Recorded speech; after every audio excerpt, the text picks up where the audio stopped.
Welcome to Not Just Money with your hosts, Doretta and Lee. This isn't your typical podcast about finances. It's a podcast about all the money conversations we aren't having, sometimes not even with ourselves. Join us on this journey of hard truths, lived experience, and the wisdom that comes from both. Because money is never just about money.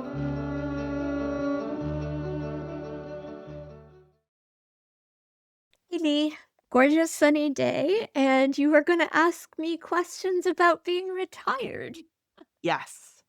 So, for most of our lives, we're told that retirement is the biggest expense of our lives and that we need to save for it. And since last week's episode, I've been thinking about everything I don't know about retirement. Sure, I save diligently, but am I doing it right? I have no concept of what it will be like. Remember, we said before, future us is a stranger. So, what exactly am I doing? And Doretta has been the voice of wisdom on so much in my life. So I asked her to do this episode because what I've realized is that unless we ask ourselves what we want in retirement, we can't ever truly prepare for it. Constant questions that we get are, am I saving enough? Will I run out of money? But you can't answer those questions unless you know what you'll need the money for. Then there's this whole mind shift that happens from saving to drawing down. What is that like? So here it is. All the questions on retirement we need to ask but don't. Okay, Doretta, all the pressure. This could make or break my retirement planning. So, first question. How did you know it was time to retire? Honestly, I didn't, in the sense that I didn't have a fixed date in my head. I'm going to retire at this date. Canada got rid of mandatory retirement at 65 quite a long time ago. There was a part of me that thought, and you probably remember this, no, I'm never going to retire. I'm always going to work. So I'm just going to change a little bit. So there's all that sort of stuff happening. On the other hand, I can say honestly that my husband and I together have been planning retirement for a very long time. I mean, we've talked about, the retirement savings and doing all that properly. But we had a kind of deep thought moment in our early 50s when our kids were gone and launched. And we had been kind of doing the FIRE thing up till that point, although this was before there was such a term as FIRE, where we were just going to work really hard, save really hard, and then retire and do everything. And we sort of had this moment and said, we need to have life right now. We need to enjoy more. We don't need to just, save for retirement and then think we're going to do everything when we retire. So we made that decision then that we were going to extend the period during which we were saving, and we were going to travel while we were still working. And then we started to do sort of 2 significant trips a year, one in Canada, one out of Canada. And I think that was I have no regrets about that. I think that was a really wise thing that we did in retrospect. But I think ultimately what you're always doing is you're balancing what are the benefits of continuing to work versus what is it I want to do in retirement. And I will say that for me, because, particularly for the last 10 years of my working life, I had a job I really loved. And I felt that I had a lot of purpose connected to my job. Purpose is really important to me. But as a friend of mine who had retired as a CEO said to me once, you know what, there are always reasons for staying. And that stuck in my head for a long time. There are always reasons to stay. And we did start putting things in place. Like I said, we'd planned it for a long time. So for example, we sold our house. We bought a condo that we intended to come out of in wooden boxes that we could, really retire in place forever. Yikes. So we were doing these things at the same time, but at the same time, I couldn't quite let go. Couldn't make that leap into retirement. I think ultimately 2 things did it. One was things were happening in my job that made it feel a lot less lovely to do and purposeful to do. And the other was, as you know, there were some really significant health issues in my family, and that brings you face to face with your own mortality and the idea that, wait a minute, you need to live now and you need to live for the moment. So, long, long, long and meandering thing. That's how I came to finally make the decision. What would you tell yourself at the time where you were contemplating leaving? What would you do differently? Like, would you have said something like, "Hey, I know you're worried about this, but you probably would have been happier exiting earlier," and just kind of dragged it on? There are Yeah, there are times that I think I should have left sooner. My husband retired 4 years before I did. Maybe I should have left then, but that was also in the middle of COVID, and leaving during COVID seemed like a really stupid thing to do because you couldn't go anywhere or do anything anyway, right? You were kinda stuck at Fair home, so you might enough. as well work. Like, do you know what I mean? But yeah, there is a part of me that thinks I maybe should have left earlier, left the stage earlier. And I think a real shake-up call for me happened about 10 years before I actually retired, when we sat down with a financial planner, because we'd always done our own. Actually, my husband's always done the investing and stuff. Um, who basically said, "Yeah, you could both just quit today, right?" And and that was a bit of a wake-up call too, that it wasn't just that idea of, "Do you have enough money to retire?" So, 2 years in, Mhm. what has surprised you most about retirement? What do you think it'd be like? And what did you get right and what did you get wrong? I don't think you can really predict what it's actually going to be like until it's there. I had a bit of a practice run in the sense of I had left the workforce for a period of 7 years to be a stay-at-home mom, so I knew what that felt like. I knew what it felt like to lose that structure of a job and all that kind of thing. But I think that you really have to be in the reality of it to feel what it's like, to not have that pressure of a schedule that is kind of out of your own control and that you're making your own schedule. So I think that's one of the things. I think there's a truism that you need to retire into something, not just out of something. And what I did personally was have some things continue into the first couple of years of retirement, specifically, very career related board work and stuff that I continued into for the first couple of years. But I think the things that have surprised me is that it's okay to slow down. It's okay to just, like, be in the moment and enjoy it for its own sake. That's okay. As you were saying earlier to me, sitting in a cafe and watching the bees? Yeah, yeah, Yeah, and the yeah, hummingbirds. Is that what you texted me once? Like, I'm watching a hummingbird as I yeah, sit in this patio? yeah, yeah. Is I that to kinda what be you mean? fair to be fair, I think when I was watching the hummingbird, I was in Australia. So, I mean, it was a Fair different enough. hummingbird. Yeah. But, yeah, I think you do switch. You do learn to switch more and more to being in the moment, and you also have to just shake off all of the external things that have defined who you are up to that point. Because depending on the kind of job and career you've had, you can really fall into letting that define who you are as a person. And you really have to shake that off. I think that's harder for some people than others. I have not found it difficult. I know people who have found it devastating. I think that happens a lot when you're the pinnacle of what society deems successful, and oftentimes we forget that when we vacate those roles, that status and that respect stays with the role, not with the person. And I have Absolutely. seen Yeah, and I've seen folks really struggle with that, and just had a recent conversation with a friend who is nearing that time and is, I think, having a bit of a hard time because this has been your whole life. This has been your identity. And all of a sudden, who are you? Like, is it enough to be a former X, Y, and Z and just Nobody then be, cares. yeah, Nobody cares. yeah. It's like, when you graduate from university and, you had a 4.0 average and all that kind of stuff, nobody cares. Nobody cares. That's some hard truths right there. I had mentioned earlier about this whole mental shift around, we're not just saving, but spending.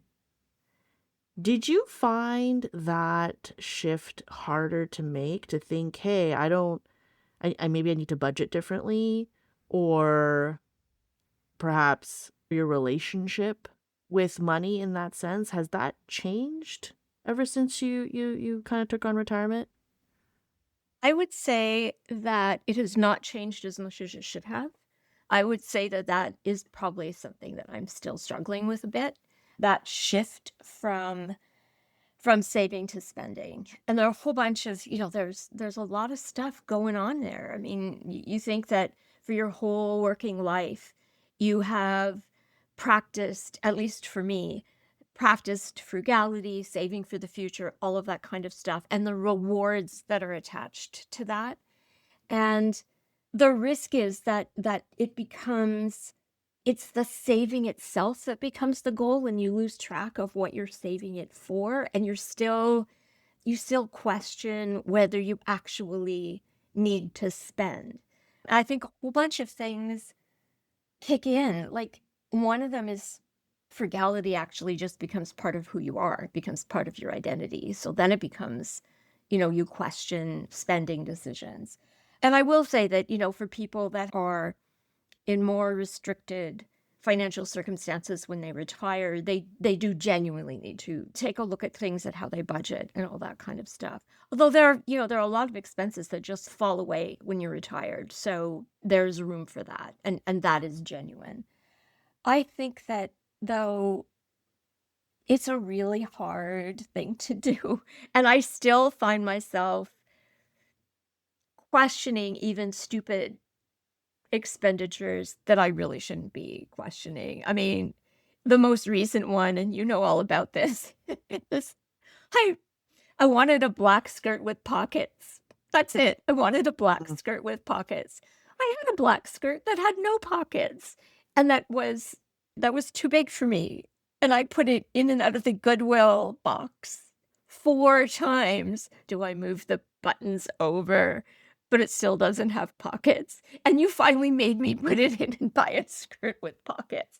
And that is, I think, when frugality becomes part of your identity, and there's still always this psychological fear of spending, and I have still not let go of that. I will say that I'm trying, I'm really trying. I'm trying to let the intellectual knowledge of enough supersede the emotional feeling for enough, and they're not the same thing. So what does enough mean to you now, if you were to define it? That is such a loaded question because there are 2 different questions in there, and they're not the same. And the first one is a really objective question. Do you have enough in numbers to see you through, given risk Yeah, and all of that kind of exactly. stuff? Yep, That is yep. an objective question of enough. And objectively, I can answer yes to that question. And I recognize that I'm in a privileged position to be able to do that. Mhm, mhm. But intellectually, objectively, yes. But enough is also a feeling. It's not just a number, it's also a feeling.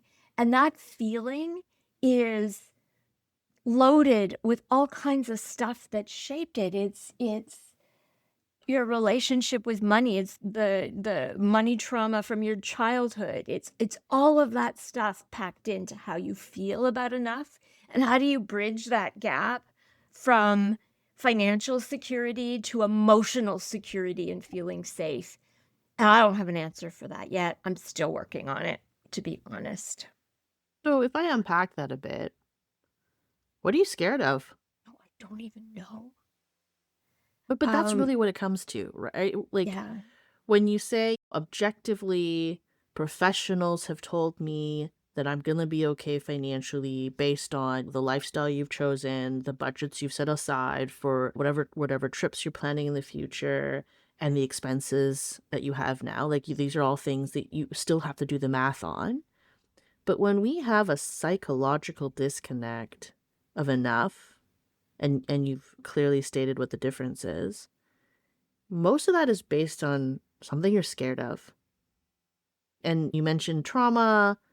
You mentioned once you're frugal, you're always frugal. Like, hey, I have the same problem. It's much easier for me to save than it is to spend. And in long term, that it's beneficial to future me, right? But at the end of the day, But it's like, wait, what's the trade-off? Well, exactly. hopefully, Yeah, right? But there's a trade-off to that. yeah, And if I don't ever shake that, then yeah, I will never spend it. Then what's yep, the point? yep, yep. I agree with that, and I do not have an answer for that, except to say that I'm really trying. I mean, when I set goals and you achieve your goals, then what do? You know, like, I don't ever want to be a burden on my children. I don't want my children to have to support me in any way. That's a thing, and I think it's an intergenerational thing Mhm. you Mhm. know, so it was really important to me, we've talked about this, to have a house that was our home, that was ours. It was really important that my children were able to graduate and get their lives started without being in debt to student loans and things like that.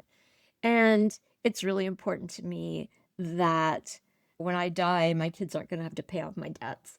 Uh, that You're you nowhere know? near that, though. That's the interesting part, right? I know, but that is the reality of my lived Yeah. experience, right? And Yeah, so but yeah, oh, yes, that's just true. But I think if you talk about it and recognize it, and I think all of us have what I'll call, like, skeletons in the closet.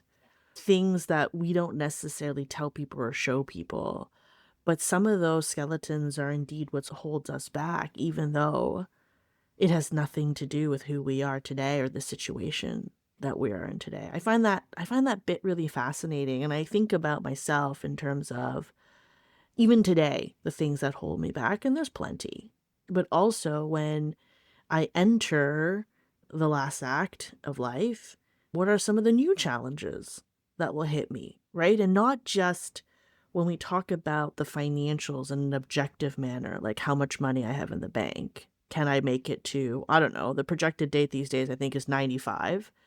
But what am I doing with that money?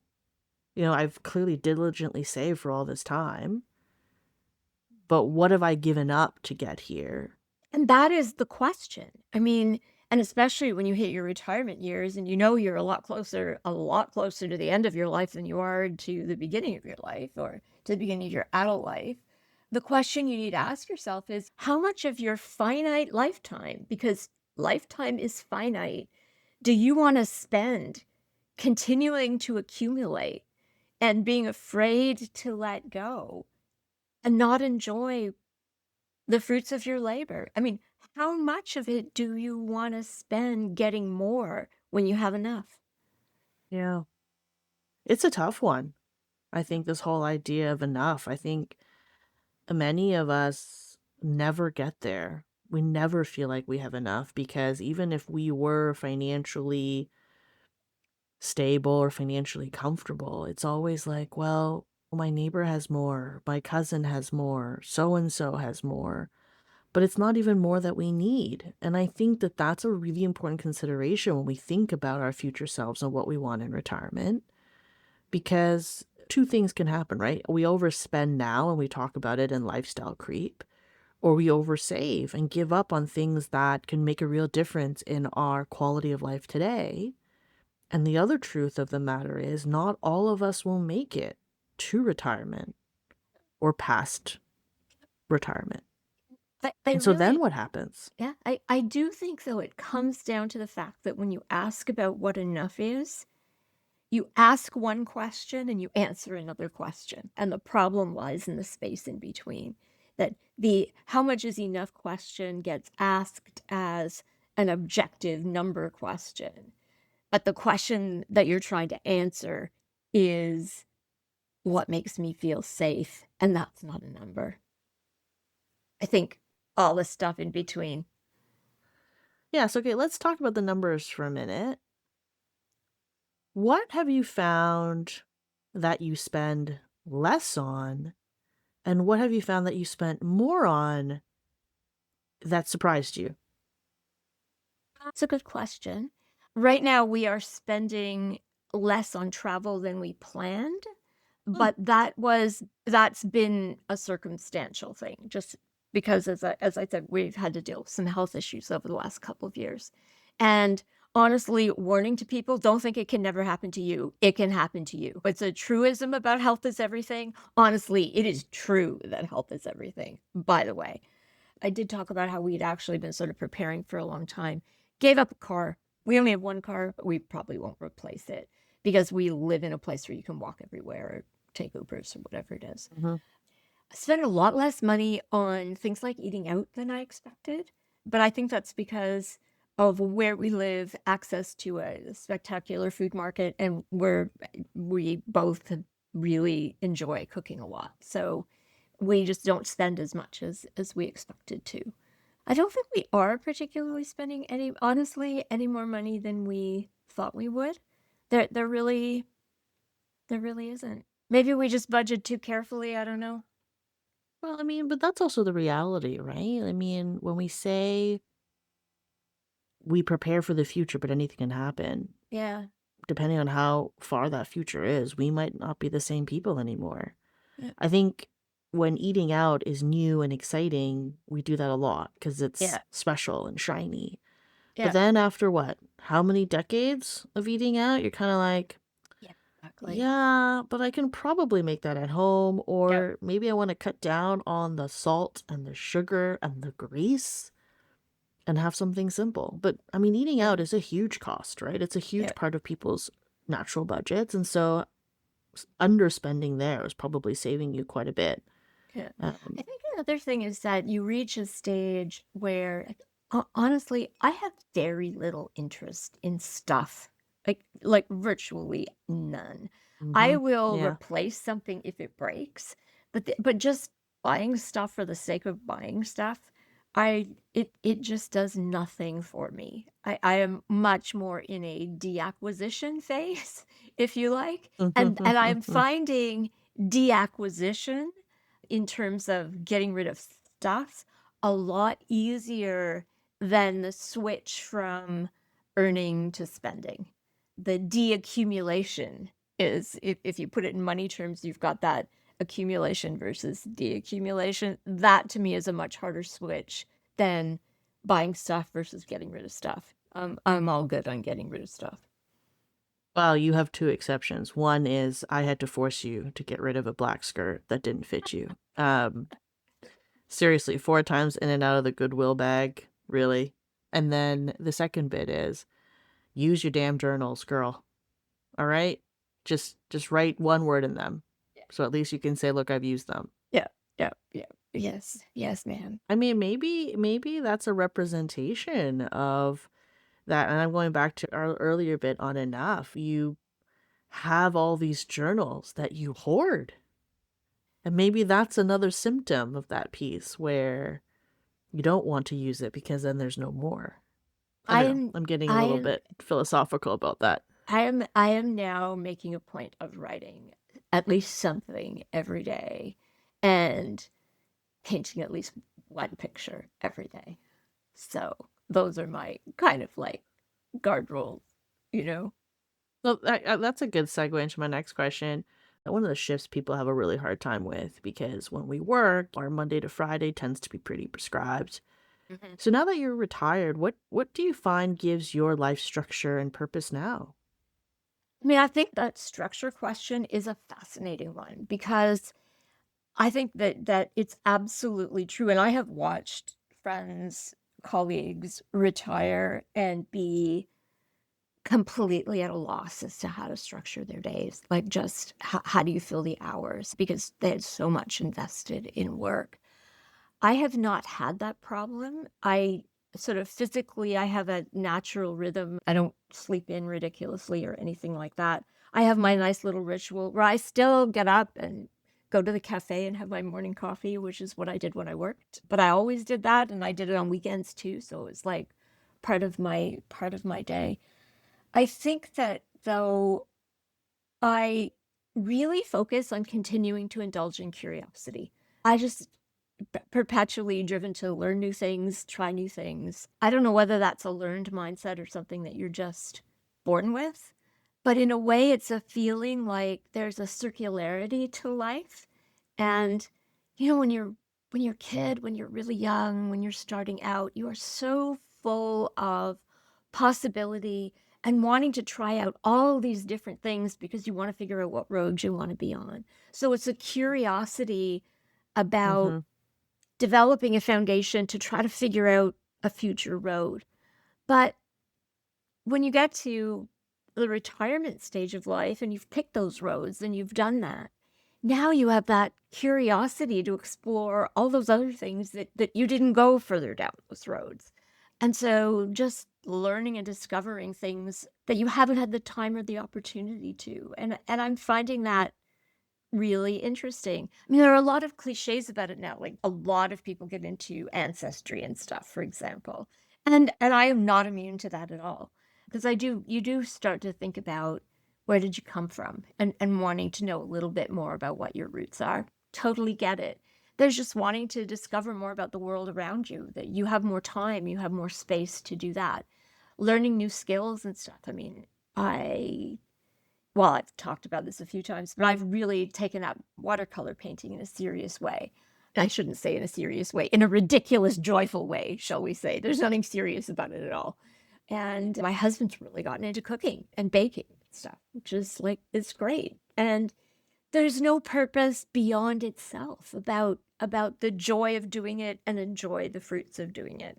And so far at this stage, it's been great. We also do a lot of planning for travel and things like that. And we're about to, embark on a new adventure very shortly and planning another one for spring. So this has not been an issue for me. That's good to hear. And so, has retirement changed your relationships? You mentioned your husband is baking more. Hint, hint. I have not received cardamom buns in a while. End of hint. Yes and no. You have a lot of relationships that are around your work colleagues, work friendships, etc.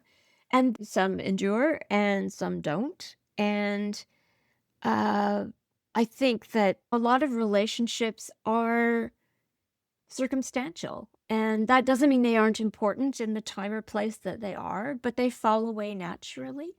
Some really deepen. I mean, you and I started out as work colleagues, where we've been beyond work colleagues for a long time. And I think, if anything, since I retired, our relationship has probably gotten even deeper.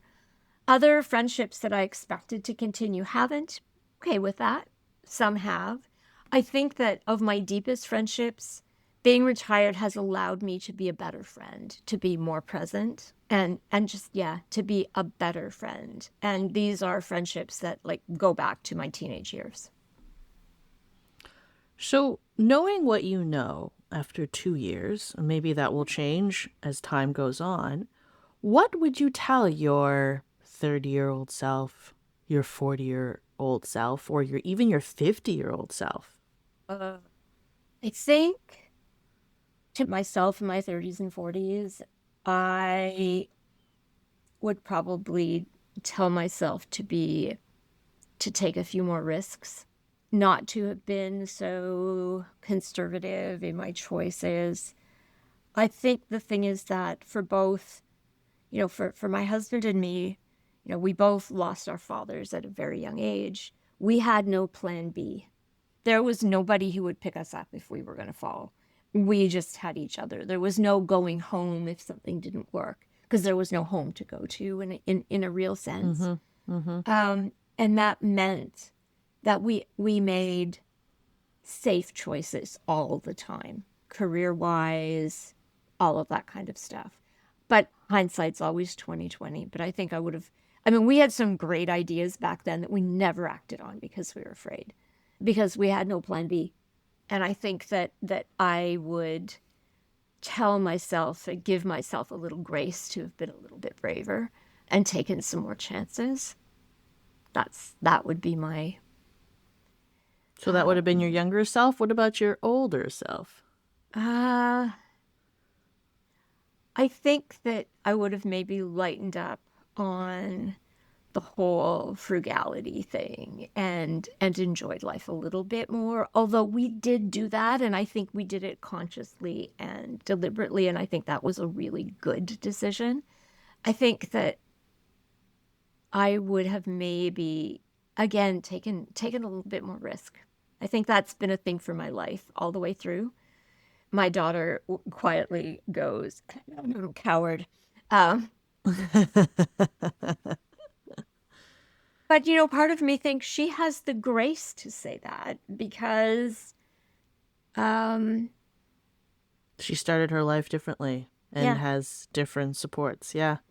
yeah, I think that's yeah, very true. I think sometimes we look at our parents and we judge them for the decisions they've made, but ultimately we have more decisions because of the sacrifices and the choices that they made on our behalf. yeah, And it's nothing to, look down on. I think because every generation, every time, you're forced to make different decisions. And just because those are not the decisions we would make has nothing to do with it being right or wrong. It's just we are lucky enough to be able to do things today because of the things that were done by our parents, by our grandparents, whomever. And I don't take that lightly. I mean, I've said this to you before, and I really think the mark of sort of mature adulthood is when you can see your parents as people and understand that they did the best they could with the knowledge they had and the resources they had, etc. Is that they did the best they could, and you got to take responsibility for yourself after that. You know, Well, I think that's a great place to end. So that's it for us this week. What do you think I should have asked that I didn't about retirement? What questions do you have about retirement that we didn't cover? Or yet, if you are retired, what were some of the things that surprised you? If you'd like to share, why not drop us a line or 10 at notjustmoneypodcast@gmail.com. a talk.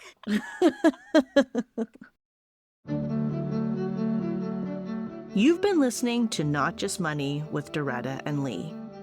Click on the show's description for links to resources related to today's conversation. Our aim is to share sources that provide objective information that can help you make informed financial decisions.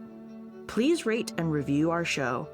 If you'd like to get in touch with us, email us at notjustmoneypodcast@gmail.com. If you'd like to be featured on the show, you can send us your questions and comments by a written email, audio file, or video file. Please include your name and city. This show is produced and edited by Lee, with original music by Leo Zhang cello and artwork by John Tu. Now for some legalese. Please note that the views expressed by our hosts and guests are theirs alone and should not be viewed as financial advice. This podcast is intended to be entertainment and educational in nature. Please seek additional professional support or information before acting on any podcast information. As always, good talk.